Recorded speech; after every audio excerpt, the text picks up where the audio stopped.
Ladies and gentlemen, welcome to the Rock Island Arsenal. My name is Colonel Craig Cotter, and I'm lucky enough to be the commander here. The purpose of this webcast is twofold.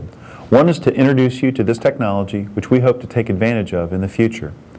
We're going to use this technology to tell the story of the Rock Island Arsenal to our friends, family, and community so that everyone can have clear, crisp information about this national treasure. We'll have different subjects periodically. Today is our first shot at this, and although I will be doing the talking today, in the future, other folks within the Arsenal, much smarter than me, will bring you up to speed on the latest and greatest. The key item I want to share with you today is a very special event that will happen later this week here inside the Arsenal. We're going to have a ribbon cutting for our brand new, state-of-the-art Soldier Weapons Readiness Center.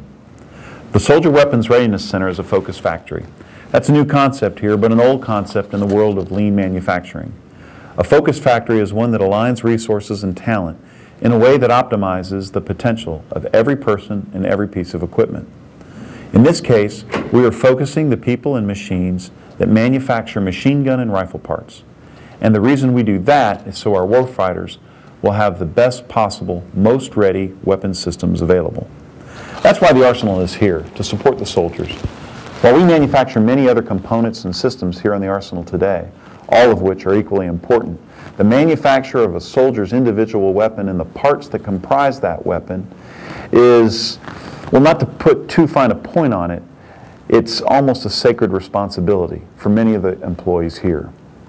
A little history here might be useful.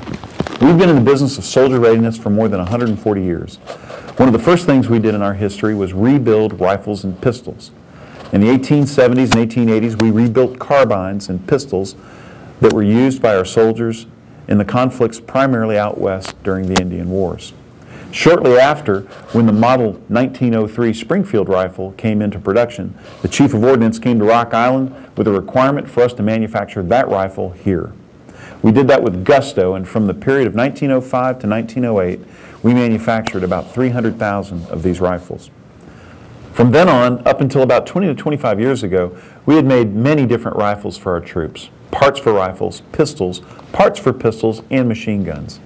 About 23 years ago, the Army stopped making these weapons here. And while that was a sad day, 2 years ago, that changed.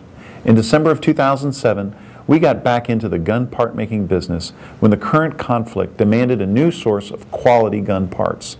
The experience and talent were here, so once again, we began to make this important contribution to soldier readiness.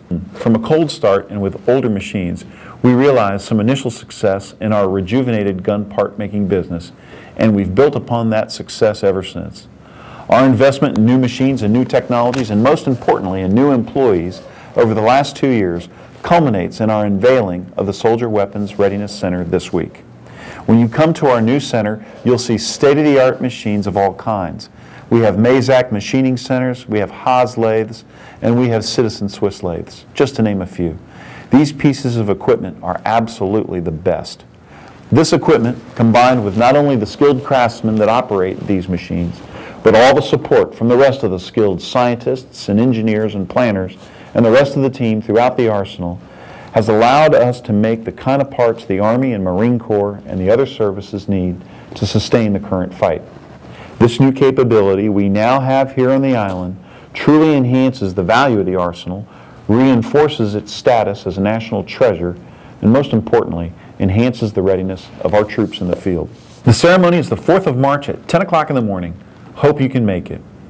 Thank you for taking a few minutes out of your day to hear about what's happening here at your Arsenal. I look forward to talking to you again soon.